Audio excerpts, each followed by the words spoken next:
Campus আমরা 100% নিরাপদ campus হিসেবে বলতে পারছি না, কারণ আমরা বিভিন্ন জায়গায় দেখেছি বিভিন্ন এই ধরনের অভিযোগগুলো উঠেছে। তো এই অভিযোগগুলোর কি আসলে সত্যতা আছে নাকি নেই, সেটা নিয়েই আমরা আসলে এখন কথা বলছি। সো আমরা আপনাদেরকে এই প্রশ্নের উত্তরে এইটুকু বলবো, আমাদের ক্যাম্পাস নিরাপদ, বাট আমরা সেটা শতভাগ নিরাপদ চাচ্ছি। যেহেতু আমাদের এই নর্থ সাউথের স্টুডেন্টরা, আমরা এই প্রাইভেট ইউনিভার্সিটিতে আমাদের অধিকারটা সম্পূর্ণ চাই এই দেশে, কারণ আমরা এখানে ওই ধরনের পে করছি যার কারণে আমরা দেশের এই সেফটিটা পাই।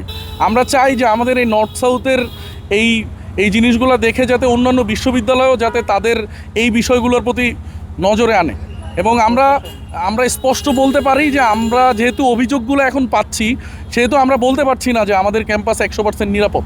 তো আজকে 4 জুন এখন দাঁড়িয়ে আছি, আপনি যে এই প্রশ্নটা করেছেন নর্থ সাউথ ইউনিভার্সিটি কি নারীদের জন্য নিরাপদ কিনা, আমরা এইটুকু বলতে পারি যে নর্থ সাউথ ইউনিভার্সিটি নারীদের জন্য নিরাপদ, কিন্তু সেটা শতভাগ নিরাপদ নয়।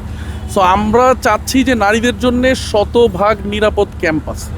সো কিভাবে শতভাগ নিরাপদ না, যেহেতু বিভিন্ন অভিযোগ, যৌন নিপীড়ন এবং বিভিন্ন ধরনের এই ধরনের অভিযোগগুলো উঠে আসছে গণমাধ্যমে, তাহলে আসলে আমরা এই প্রেক্ষিতেই বলতে পারছি যে নর্থ সাউথ ইউনিভার্সিটি 100% নিরাপদ না।